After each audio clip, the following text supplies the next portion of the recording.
Hey guys, this is your league commissioner with the Week 7 recap. We're officially over halfway through the regular season, and there's a definite divide in the standings. 4 teams have a 5-2 record or better, and 7 teams are at least 2 games behind them. And then there's Ben, just chilling in the middle. Actually, if you look at the standings graph, there appears to be 3 groups. The top 4, the bottom 4, and the middle 4, the ones who will be competing for the last playoff spots. Luke's team is in the elite group because he got lucky when his team was shitty.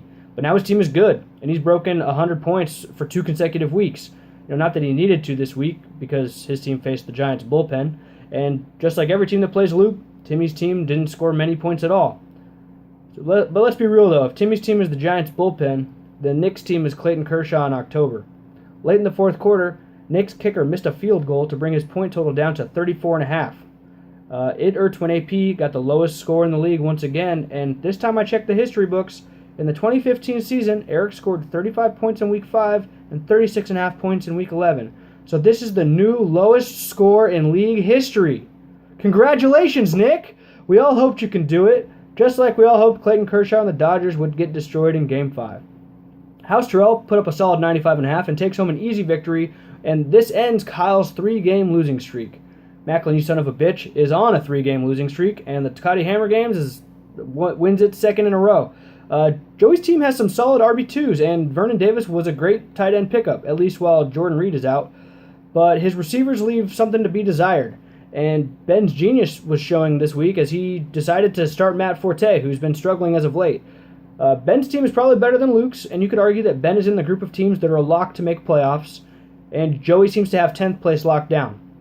Don't Hit the Slayer got its 5th win of the season, and this was a close one. I think Kyle was the only person who actually enjoyed watching the Sunday night game, as his team came back, not from a big deficit, but he won by half a point, and, that game was just so fucking bad. All the missed field goals and missed opportunities.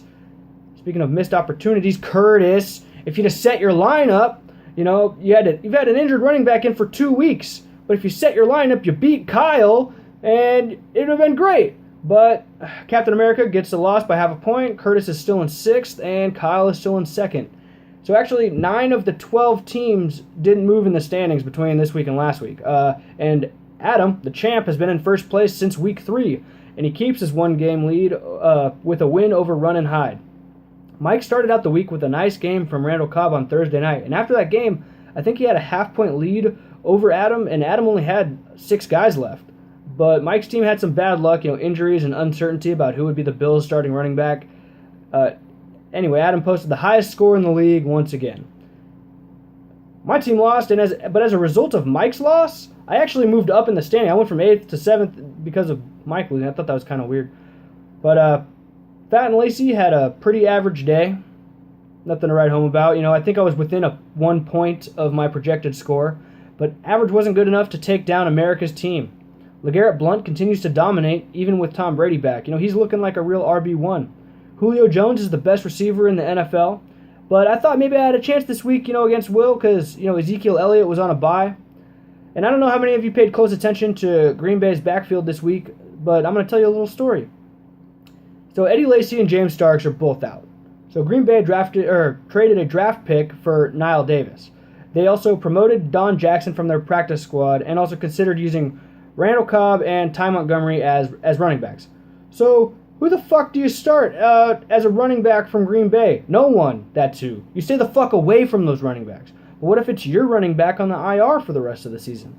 Then maybe. But if ESPN says that running back is actually a wide receiver and not a running back, and you've got bomb-ass receivers, then fuck no! You bench that wide receiver because Don Jackson got the start, but then Jackson gets hurt, and now Montgomery's getting all the carries, and your wide receiver has 14 rushes on the year and ends up with 12.5 points, but he's on your fucking bench because you couldn't play him as a fucking running back. Fuck you, ESPN. Sure, you give him running back honors now, but it's too fucking late, and all this bullshit happens after I get the lowest score of the league in Week 6, which still completely baffles me, because I had great matchups and player rankings, and it was coming off a great Week 5 where I had the highest score in the league, but a couple injuries and some horrible bad luck, and I've never seen a team fall apart so quickly. My team is fucked.